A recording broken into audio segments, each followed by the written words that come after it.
Rain lashed against the window pane. It was a relentless downpour, mirroring the turmoil brewing inside Detective Evelyn Hart. Seated at her desk, she massaged her temples, trying to knead away the burgeoning headache. Files lay scattered before her, each page a piece of the puzzle that was the Hawthorne case. A high-profile kidnapping, a missing child, and a city on edge. It had consumed her for weeks. The clock on the wall ticked past midnight, a stark reminder of the passing time. She glanced at the framed picture on her desk. A younger, brighter Evelyn, her arms slung around her brother's shoulders. A pang of longing shot through her. He always knew how to make her smile, even when the weight of the world felt too heavy.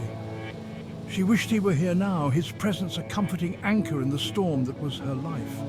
Evelyn pushed back her chair, the old oak protesting with a groan. She walked towards the window, the city lights blurred and distorted by the rain-streaked glass. Below, the streets were slick and deserted, save for a lone taxi navigating the flooded roads. It was a night for secrets, she mused, a night where darkness held sway.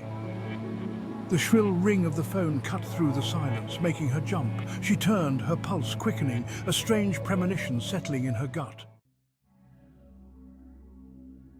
The phone continued to ring, each shrill tone grating on her nerves.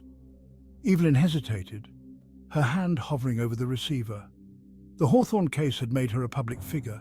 Her personal number leaked to a press hungry for any scrap of information. Most of the calls were dead ends, tips from well-meaning citizens, ramblings of conspiracy theorists, and the occasional crank call. But this felt different. Detective Hart. Silence. Then a voice, distorted and raspy, whispered on the other end.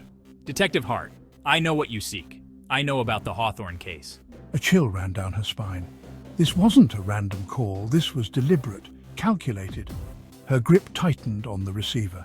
Who is this? A friend, or perhaps an enemy. It depends on you, Detective.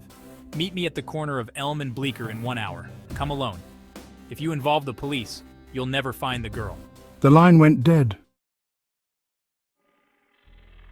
Evelyn slammed the phone down, her mind racing. Elm and Bleecker, a notorious part of town, riddled with drug dens and abandoned buildings. It was a dangerous game, meeting an unknown caller in such a place. But the Hawthorne girl's life could be at stake, and she couldn't ignore that. Not after promising her parents she wouldn't rest until their daughter was found. She quickly grabbed her trench coat, the damp fabric clinging to her like a second skin.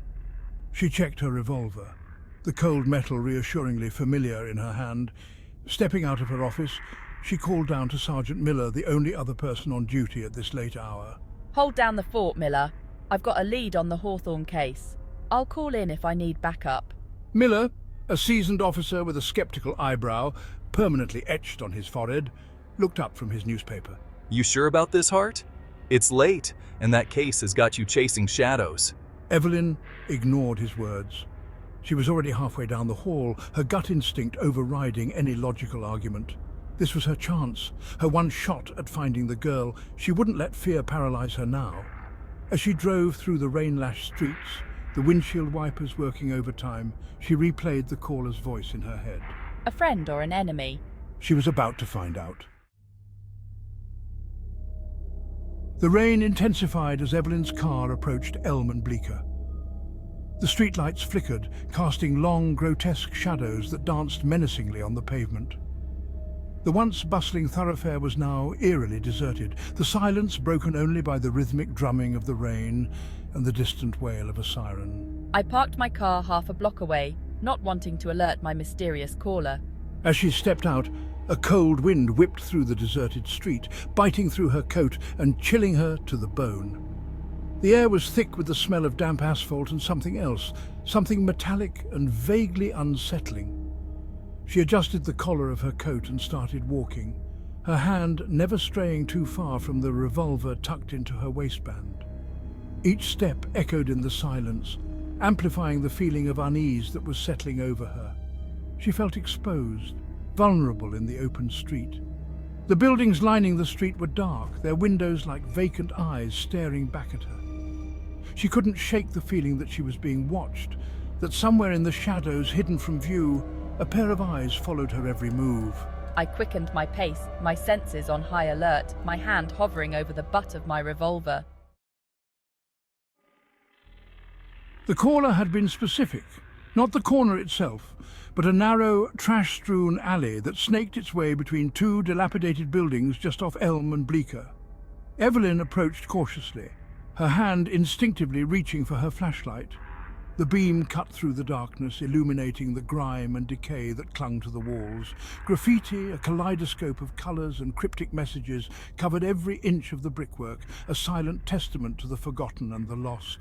The air hung heavy and damp, thick with the stench of mildew and something else, something acrid and unfamiliar. She scanned the alley, her heart pounding in her chest. At the far end, almost swallowed by the encroaching darkness, stood a massive iron door, rusted and creaking ominously in the wind. This had to be it. As she moved closer, her flashlight beam fell on something lying discarded on the ground. It was a child's doll, its once bright pink dress now mud-stained and torn. A shiver ran down Evelyn's spine. This was no ordinary meeting place. This was a carefully staged tableau designed to instill fear and uncertainty. She was walking into the lion's den, and the lion was waiting.